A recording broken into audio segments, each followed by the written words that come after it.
Hey, I'm Geeky Pastimes, and what you're looking at is the Enigma, which is a blueprint reward for the Stadium Easter egg that was introduced in Call of Duty Season 5. In this video, I'm going to show you how to get that. I think we were the world's first to get into the boardroom in the stadium, so I'm super excited to finally be able to tell you this is how you get in.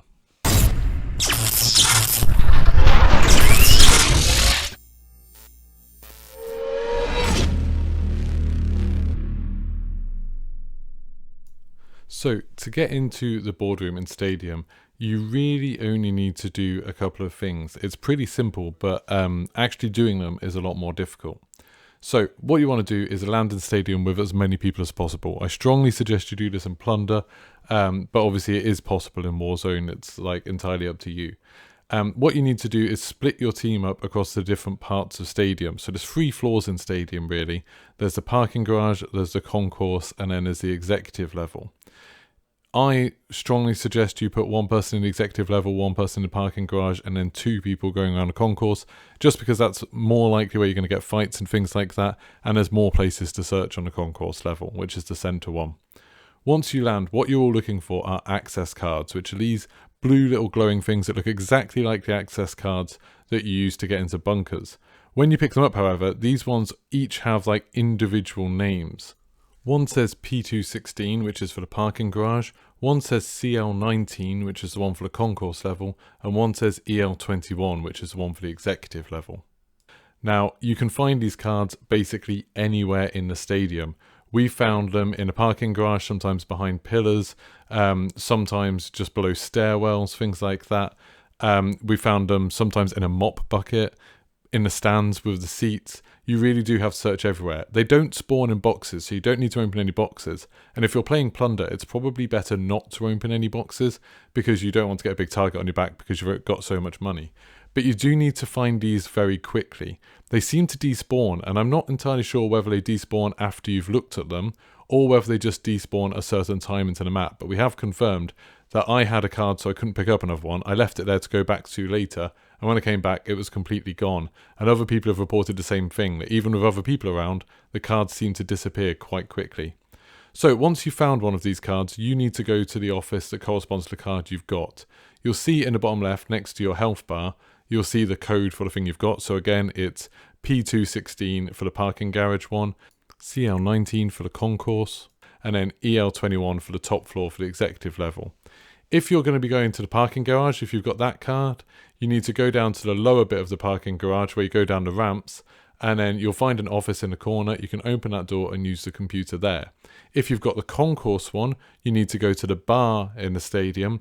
In the bar, there's, again, on that's concourse level, it's sort of the same level as the pitch. You'll go to the bar and you'll see there's a door in the corner. If you're on the executive level, it's pretty easy to find because that's just a loop round. It's one of the smaller doors where there's lots of pairs of doors. You'll find one that's not ribboned off. That's the one you're looking for. Once you go into these rooms, there's normally 2 or 3 boxes. You can completely ignore those.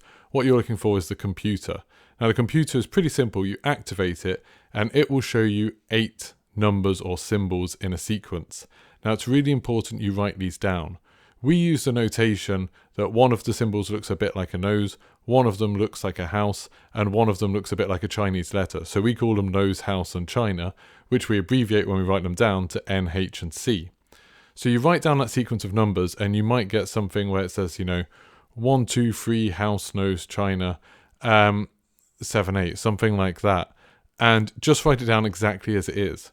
Then when you find another access card, that access card will have the same code, but some of the symbols will have been replaced with a number. Now, once you've got 2 of these, you can actually line them up against each other and compare where the symbols are, and you'll find that some of the symbols have been replaced with numbers. So say if where in one code you've got a nose shape, and then on the other one you've got a 2, you now know that all of the nose shapes in the code are the number 2. And you can use this to eliminate the symbols one by one. Now in theory, you should pick up all 3 cards, get to all 3 computers, use all 3 codes, and then you'll be able to work out what every single symbol is. But you don't need to do this, and that's really good because getting 3 cards is really difficult. We've managed it 3 times in 2 days of playing, and we've played a lot of games. So being able to do it with 2 is a massive time saver. Once you've got 2 codes and you've got them next to each other, you should be able to eliminate all but 1 symbol. And that's what we did in this one. We had one symbol that we didn't know what it was, but we had all of the other numbers. Now the symbol appeared twice, so whatever that symbol was, we knew it was one number that would appear twice. So we just brute forced a solution to this. Once you've got these two, and you've got the two codes written down, and you're pretty sure you know what it is, go up to the top level, and you'll find these double doors that have a keypad next to them. On that keypad, you can just interact with it and it'll come up with a new keypad. And this is the bit that didn't used to work, that used to flash red. Now you can enter a code really quickly. It's actually a really nice interface. It works really well. You can put the code in, and if you've got all of them except for one symbol, you can just try all of the different combinations with that one. So just try to replace the symbol with all of the numbers that... I think it's best to do it with all the ones that you haven't used yet. In our experience, the symbols haven't ever doubled up. You don't have like nose and house both being 4 or anything like that.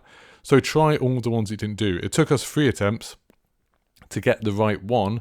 And then once you've got it, you'll hear the sort of verification chime, and then the doors are open. Now, once you go into the boardroom, you'll see there's some guns on the table. Make sure you pick one of those up and you will get the blueprint for Enigma. There's lots of other things to look at. There's also some loot. We seem to get a loadout drop, which is slightly weird in Plunder, because obviously you don't need it. But you get a loadout drop for some reason. And then some other things, other people have talked about other kinds of loot. It's the same kind of loot as what you get in bunkers. Now, when this happens, there are actually fireworks outside that we couldn't see because we can't see out of the window. Now, I hope this guide was useful. This is a sort of quick guide that I wanted to do on the night that I've done it to try and help other people get the blueprint. I will try and do a sort of slower guide with maps and things like that to show you where every little piece is. But if you do need help with this and you want to talk about it, on Twitter I'm Geeky Pastimes, or on Twitch I'm Geeky Pastimes. I'm going to spend the rest of the evening trying to work out what else this connects to, and answering people's questions and helping a few more people get those blueprints. So hopefully together we'll be able to get this solved and see if there's anything else that we can do with this. I'm really happy that we solved the stadium Easter egg, but I'm hoping that there's a little bit more with all of the different keypads in the bunkers that we can now do stuff with. So before I go, just want to do a massive shout out for everyone who's been helping me with this. Every time I've been going on stream, I've just had people from the chat come in and I haven't had to kick anyone or anything like that. Everyone's been absolutely brilliant, just going along with it, spending hours and hours and hours trying to help me solve this thing. So thank you for that. Thank you so much for the mods that have been helping me, especially Raven and Terrific and Name Gear. Been absolutely brilliant trying to keep the chat going and try and make sure that everyone knows what they're doing. Really, really appreciate all of you and everyone who's been supporting me through this. And of course Ninja, who brought me a massive audience to watch me doing this. Even though I don't think that was his intention, it was completely random. It really helped, you know, it built up my enthusiasm to keep going with this. So thank you so much. Hopefully you enjoyed this video. Like I said, please do like and subscribe. Please go follow me on Twitch. Go follow me on Twitter. I'm Geeky Pastimes on both those. And hopefully I'll see you soon. Goodbye.